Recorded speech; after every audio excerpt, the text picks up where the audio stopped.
Hello everyone and welcome to Future News Daily, where I bring you the top 3 advancements in technology, longevity, science, medicine, and AI. Today's Thursday, February 9th, 2023. Don't forget to like, subscribe, and hit the notification bells. With that being said, let's get started.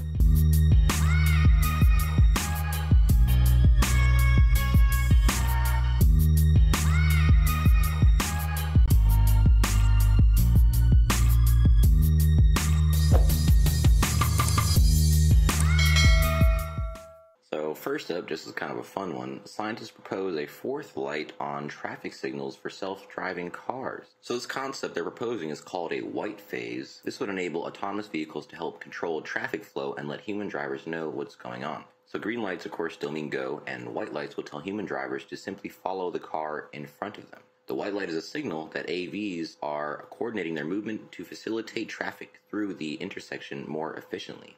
And any non-automated vehicles, those being driven by a person, would simply be required to follow the vehicle in front of them.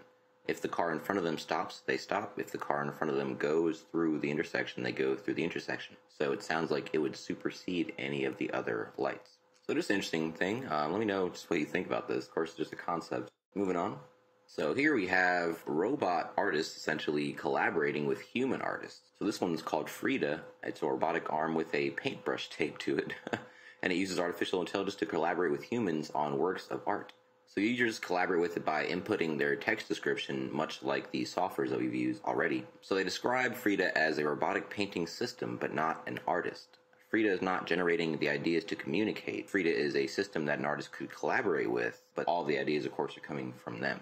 Frida's final products are impressionistic and whimsical. The brushstrokes are bold. They lack the precision sought so often in robotic endeavors. If Frida makes a mistake, it riffs on it, incorporating the errant splotch of paint into the end result. And this is going to be good, I think, just for the morale of this area, because I know there's been a lot of contention about AI art, if it should even be regulated. You know, some people going as far as saying maybe you should be restricting this. I think this will help kind of bridge that. Pretty interesting there. Next up. So NASA has a futuristic aircraft which has no front window for pilots to see ahead.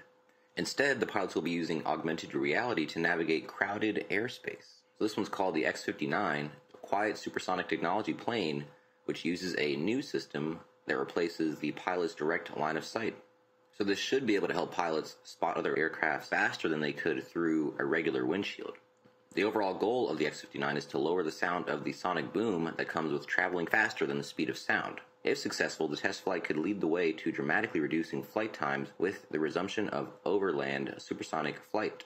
The unique nose of the plane means the pilot will sit closer to the middle of the aircraft without a front-facing windshield. External vision system uses 2 cameras, image processing software, and a computer that brings together new and existing technology to give pilots an ultra-realistic augmented reality display. So they describe it as almost like looking out a window. The monitor is around 4 times the resolution of traditional high-definition screens that many people are used to. The display can switch to different channels which show different parts of the sky as well. These channels can switch at eye-watering speeds, matching that of a single honeybee wing flap or 5 milliseconds. Wow. One unnamed helicopter manufacturer is currently using the new technology to add a 4K video display to a number of its models. These helicopters are used for emergency medical services, public services, offshore energy, commercial transport, and private aviation. Sounds like we'll be seeing the technology that allows this kind of windowless plane to be used in all other aspects of airfare and types of different air vessels here. So we might even see this on all the new eVTOLs as well. Especially if you're not going to have to, that's going to be autonomous anyway. So, why would you need the window anyway? On to my favorite of the day. Asteroid, the asteroid mining startup, launches its first 2 space missions in 2023. So Asteroid, a startup focused on extracting and refining metals from asteroids, is planning to send its initial 2 missions to space in 2023. The company will conduct a test of its method for extracting platinum from a sample of materials similar to that found on asteroids. In October, the second mission will search for a suitable asteroid close to Earth to be mined. So this company kind of came out of nowhere last year when in its first round it secured $13 million. The company asserts that its October mission will mark the first commercial deep space flight beyond Earth's gravitational pull, excluding one prior instance. The first launch will send a small standardized satellite into low Earth orbit as part of one of SpaceX's transporter rideshare missions. This is happening in October. The company plans to launch its second craft to survey a near-Earth asteroid identified for future mining. This satellite will be transported by Space Exploration Technology Corp rocket along with a lunar lander from another startup, Intuitive Machines. This will be Intuitive Machines' second mission to the moon, with the first one scheduled to launch as soon as the first quarter of 2023. Wow, so the space race is really kicking into high gear this year. Again, let me know what your favorite article is and your thoughts on this and the future space race.